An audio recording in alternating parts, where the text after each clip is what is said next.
Well, hello. I wanted to go over a little bit more details about variables, and especially some types of variables that you've been seeing in the latest videos, and also the difference between variables you declare above the setup, which we'll call global variables, and the variables that are showing up inside of these new functions, which are called parameter variables. But first, we'll just talk about maybe the different types. So you've been seeing some new variable types. We started off with something like int, and that just stores an integer, 1, 10, 11, negative 14, 0. All those numbers are integers. But if you want to store a decimal number, you need to have a float. So floats are decimal numbers, and they're not always compatible with ints. So for example, if I made a float called a and an int called b, then you wouldn't be able to do something like this. You wouldn't be able to say b equals b plus a.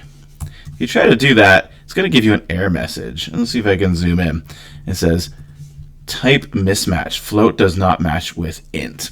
So what's happening is that maybe a is equal to 0.5 and b is equal to 10. And what you're trying to do is you're saying 10 equals 10 plus 0.5. But you're trying to store that in an int, and ints aren't allowed to have 0.5, and it's not going to convert it for you or anything like that, so it just complains. So just be aware that floats are great, and they're useful to store any kind of rational number, but they're not compatible directly with ints. Sometimes that'll be a problem when you go to use a function and the parameter requires an int. It's an int type for a parameter, and you send it a float, and it's like, no, sorry, doesn't work. I'll show you an example of that right now. Here it is. Right now we have these lovely faces that we're using, and the x and y coordinates are ints. So if I try to send it to 100.5, it's not going to let me do that. And the reason it'll show you here is function face expects parameters like int, float. And of course, I'm sending it float, int, float. So it has to match up perfectly. So that's something to be aware of. As we get more and more used to using floats rather than ints, we'll probably just kind of default often to floats just to make sure our functions are as flexible as possible. So one thing we're going to be doing soon is randomizing our faces. And random numbers are usually floats unless we make it otherwise. So it might be nice right now just to change our face to have floats so that we can give it any XY coordinates and it'll be just fine. Okay, so that's what a float is. I also mentioned we have color variables, and I've created sort of a bit of a color palette here for these 4 different colors, and I'm just setting it equal to this hashtag color code.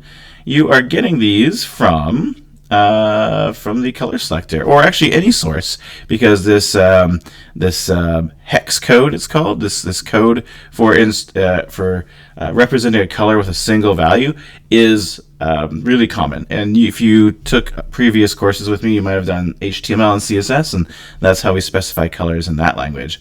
So it's very common. And if you go to the color selector and you go and pick a color, let's say I wanted this like pinkish color, you can find the hex code just down here at the bottom.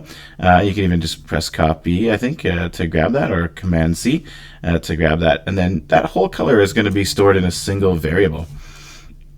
So I could put it right in here, and then anytime I use the word beige, it'll fill it with whatever that color is, and anytime I fill with black, it'll fill with that color. So my code becomes a little more readable rather than having to wonder what is this color. It's really nice. It really helps us to see oh yeah, this is filled with blue and stroked with black, and we don't really have to think about it. It's just obvious to us. It just reads like English. So that's a really useful thing to do a color palette for upcoming projects, just to make things more self-documenting and easier to avoid mistakes.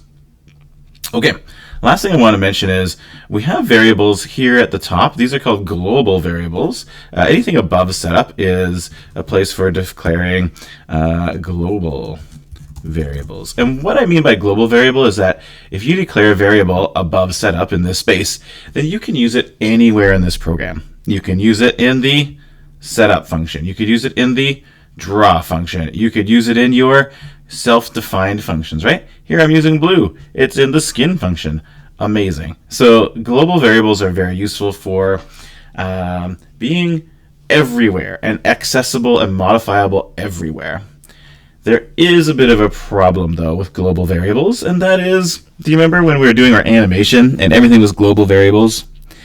And do you remember how many X's you had? It was like X1, X2, X3, X4 for all your mountains.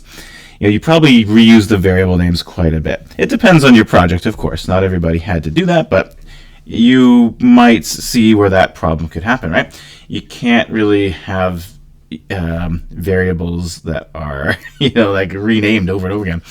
So that's where sometimes parameter variables are superior.